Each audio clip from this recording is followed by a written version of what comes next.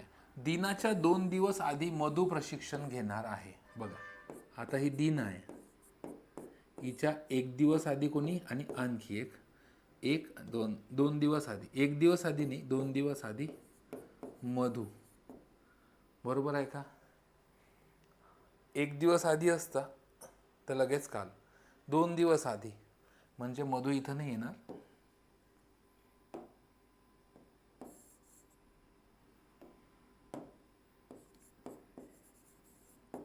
मधु चंदाचे आरक्षण मिकीच्या 2 दिवस आधी असेल. चंदा आणि मिकी बरोबर आधी आहे, जो दिनाच्या नंतर आहे. म्हणजे इथं कोण असेल? चंदा. मग ही मिकी इथं गेली. बरोबर, मिकी परफेक्ट आहे. हे 4 दिनाच्या नंतर 1 दिवस आणि ललिताच्या 1 दिवस आधी, म्हणजे इथं ललिता परफेक्ट आहे. सो आता हे सगळं आपण त्याला रिमूव्ह करून टाकू इथून. ओके. सरते शेवटी शिवला मधूच्या 4 दिवस नंतर वेळ दिला आहे. मधूच्या 1, 2, 3 आणि 4 मधू आहे. तर मधू बुधवारी प्रशिक्षण घेणार असेल. थांबा. सरते शेवटी शिवला मधूच्या 4 दिवसानंतर, म्हणजे इथं शिव असेल है ना. मधू बुधवारी घेणार असेल, म्हणजे चला हे बरोबर झालं. बुध, गुरु, शुक्र, शनी आणि रवी असेल तर कोणत्या दिवशी अतुलने दोघांना वेळ दिली आहे? तुम्हीच सांगा. शिव आणि ललित हे रविवारी असते. परफेक्ट का? जमलं? एवढं सोपी होत आहे.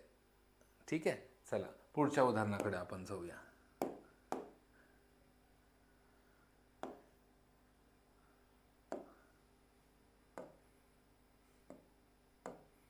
साधारणतः एखादा मिनिटाचा कालावधी.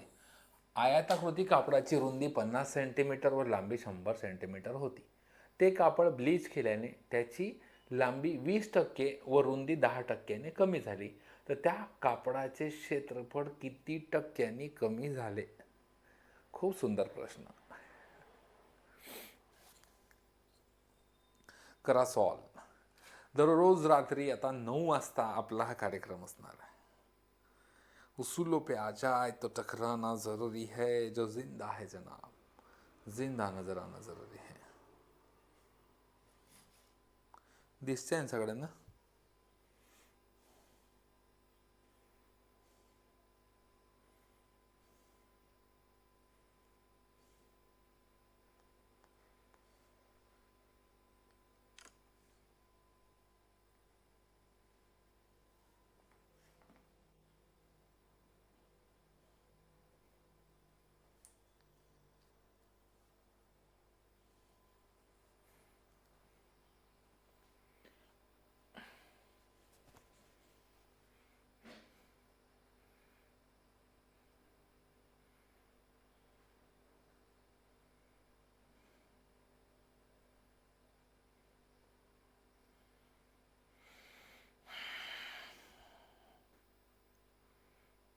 बघा 1.5 मिनिट खूप झाला. आयताची रुंदी किती आहे? 50. लांबी किती आहे? 100. मग कापड ब्लीच केल्याने लांबी 20ने कमी झाली. इकडे लक्षात घ्या. म्हणजे इकडे रुंदी पहिले बोलला 20% कमी. आधीची लांबी 100, रुंदी 50, 500 500 आणि 5 5 म्हणजे 50. तर 5000 स्क्वेअर फीट एवढं त्याचा आधीचा कार्यक्रम होता है ना. हा होता आधी. आता ब्लीच केल्यानंतरचं बघूया की हा 20%ने हे लांबी होती, हे कमी झाली म्हणजे 80. आणि रुंदी 10%ने कमी झाली. 50चे 10%, 10%ने कमी झाली म्हणजे 5च, म्हणजे 45. सो याचा गुणाकार 45 शून्य शून्य, 45 8, त्यापेक्षा 8 पंच 40शी 4, हातच्याले 4, 8 चौक 32, 33 34 35 36. हे झाली नवीन, हे झाली नवीन क्षेत्रफळ. परफेक्ट आहे. सो हे आधीचं क्षेत्रफळ 5000 मधून नवीन क्षेत्रफळ जर वजा केलं तर 1400 स्क्वेअर फूट आहे का? पण त्यांनी टक्क्यात विचारलंय. तर मग 5000 म्हणजे जर 100% घेतलं, 5000 म्हणजे 100% घेतलं तर 10% म्हणजे 500, बरोबर. अजून 10% म्हणजे 500. किती झालं? हे दोघं मिळून 20%, हे झाले 1000. आता पुढचं आपल्याला काढायचं आहे 4%, है ना. म्हणजे 400 म्हणजे किती? आता 500 म्हणजे 10%, तर 400 म्हणजे 8%. तर 20 अधिक 8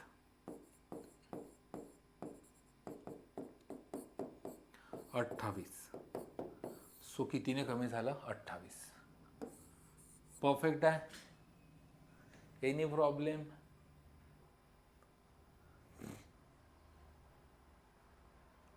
आता याला काही ट्रिक आहे का? आहे ट्रिक, सांगू शकतो मी.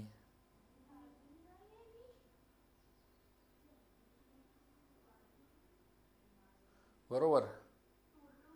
पण ट्रिकसाठी तुम्हाला SW लाईव्ह ॲप डाउनलोड करावी लागेल. त्या ॲपवर दररोज फ्री लेक्चर होतात, ते फ्री लेक्चर करावे लागतील. त्या ठिकाणी मी तुम्हाला फ्री लेक्चरमध्ये शिकवेल, है ना. सो मंडळी, आशा व्यक्त करतो की शिकवणं आवडलं असेल तर आपली SWLIV ही ॲप काय करा, तुम्ही डाउनलोड करा, है ना.